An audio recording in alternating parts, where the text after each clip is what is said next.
speak for 30 or 40 minutes, so I want y'all to get really comfortable. Thank you so much for being here. It's been an amazing and exciting week here in Arkansas, and it's great to be back here on this campus, the Saline County Career and Technical Campus. I had the chance to come here not too long ago and tour, and it is a phenomenal facility, and I think is the gold standard for what workforce development here in the state of Arkansas can look like, and why we wanted to come back here to make today's announcement.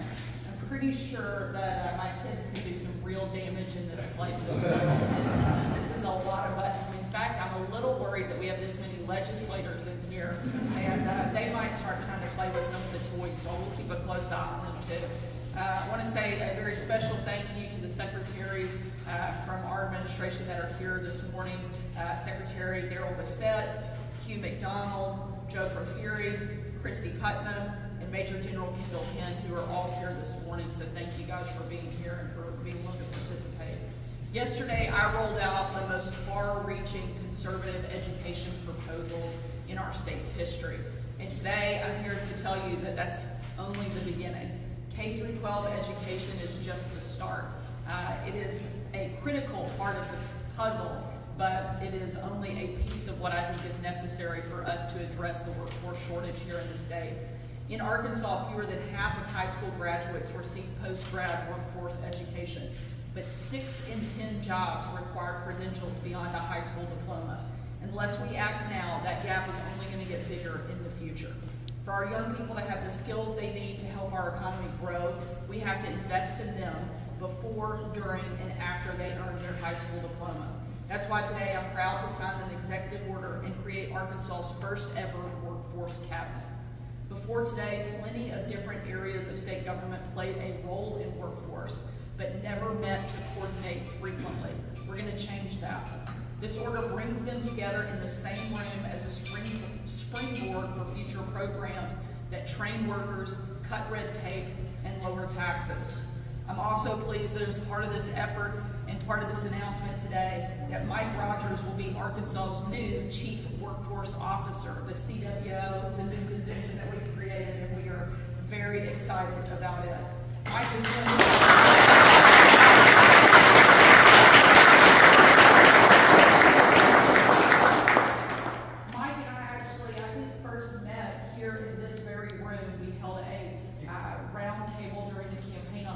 development, and when we walked out, I said, we're going to hire that guy. I don't know for what, but I was so impressed from the moment I met him and just his depth and scope of knowledge, and I said, we have to have him as a player at the table.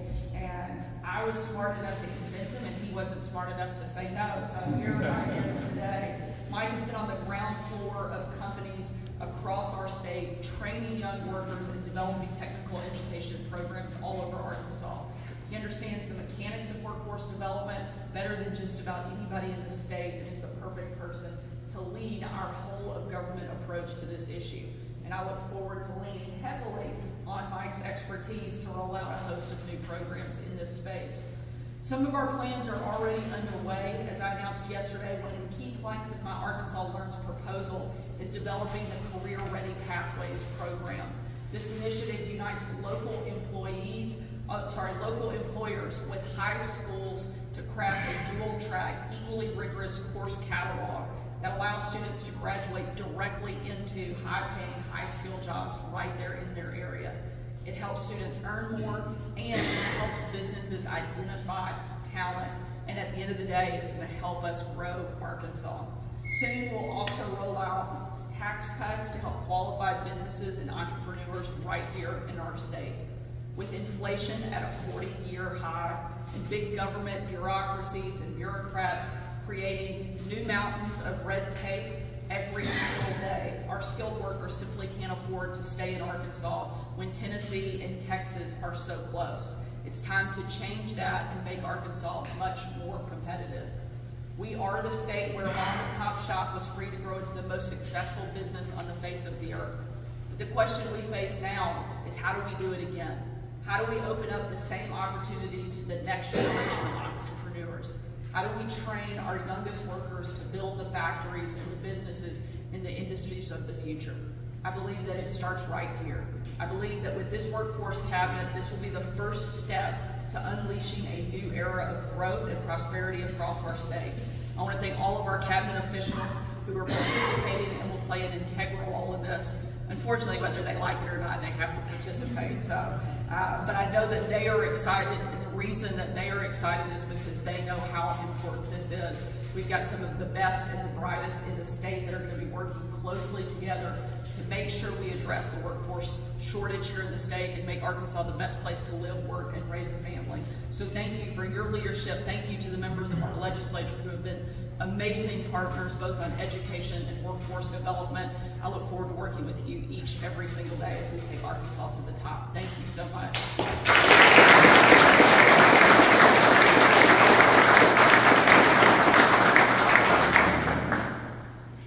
Mike's one requirement when he agreed to take this job is that he wasn't wearing a suit. I said, that's fine, but I mean, you wear what you need to wear as long as you build that workforce, right? Well, you let the cat out of the bag.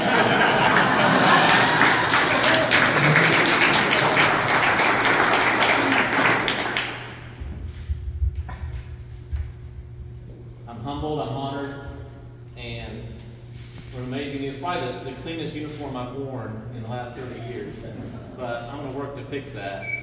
And I've been asked several things about where we are in the state, and I'll let the governor know I would have gone to work for just anybody. I needed radical support, radical views, and to take some of the good things that's already happened in the state and make them better. I don't want to follow other states and other ideas. I want to make something custom and unique specifically for Arkansas. So appreciate the administration and what we have to come. I think the only thing I lack right now is an excuse. So I'll mention, with maybe a little bit different background than you've seen in the past, a while back in high school, 16 years old, I was faced with a decision. College or career. No pressure, it's just the next 50 years of your life. College or career, pick one. I chose career and leveraged college to get there. It's a mistake to pick between the two. Final destination should always be on the horizon and take whatever path leads to that success. So many of our students don't know the plethora of opportunities are out there. Not every educator is providing that sampler platter of what might be their future for a job that doesn't hasn't been created yet with equipment that hasn't been invented. So I'm very at home in this space. I feel like I could teach any one of these modules anytime we're ready to go. And I love to see what I hope will build our workforce into a global success so that we're competitive in that eco market. So with those kinds of backgrounds, I want to mention a couple of things that is really on my mind. And first day on the job, thinking about what does it look like for a high school student to make a decision? How do we prepare them for the future? How do we empower them to give them the success that they need? Or maybe even the idea of transitioning military who served our country, trying to come back into a civilian life and what that looks like. You know, I've described to the governor's staff before, that's like, it's instant mashed potatoes. Just add water. They have so many skills and attributes and abilities and disciplines and procedures that they can follow. They just need a job. Something I think that I see in Arkansas, whether it's from someone who spent some time in incarceration but leaving the jail, the prison systems, being able to find meaningful employment. Meaningful employment is not just a God-given right and position, but it's truly liberating. It breaks down poverty cycles, it breaks down drug addiction, substance abuse. So many different kinds of cycles can be broken with meaningful employment. And so to have the ability to add value to people, to give them skills, techniques, and strategies truly custom specific to their hopes, wants, desires, and passions that they have, to harness that passion and to put it into something that will truly drive Arkansas ahead of the boat. You know, I look around the room and I've had several opportunities to speak to decision makers and these components, and we could go through and I could talk to you about what they are, but this is what makes us competitive in a global economy. Automation. Automation is the single thing with natural resource that we have, the commodity, that allows for us to be competitive against low labor in other countries. With NAFTA and other things have gone through legislation in the 80s and 90s We've got to bring reshoring home. We've got to be able to bring that production, that manufacturing, and that discipline home. Unless you make something, there's no reason to have that business here. So it starts with the commodity, it starts with the agricultural natural resource to take that value-added product and make it worth more. The one job that can't be offshored around that concept is service diagnostics and repair. Many of you have suffered the long wait list to either see a neuro specialist or some type of really advanced medical procedure, and you've waited even longer to get your dishwasher fixed. I think that's what I heard this morning. Or the idea of how to get your car into the shop. Those kinds of things are happening. We're not backing off this automation. We've got to be in front of it. And it takes sometimes 5, 10, 20 years to develop these people. And simply, even though we've had some great initiatives in the past, there hasn't been a concerted, single-focused, laser-precise destination of bringing all agencies together, all workforce dollars together, all strategies, initiatives, and that's what I hope to bring to the state through this position. And I thank you.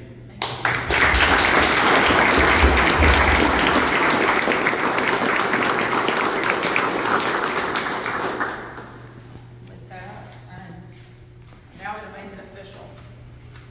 So you can't back out now.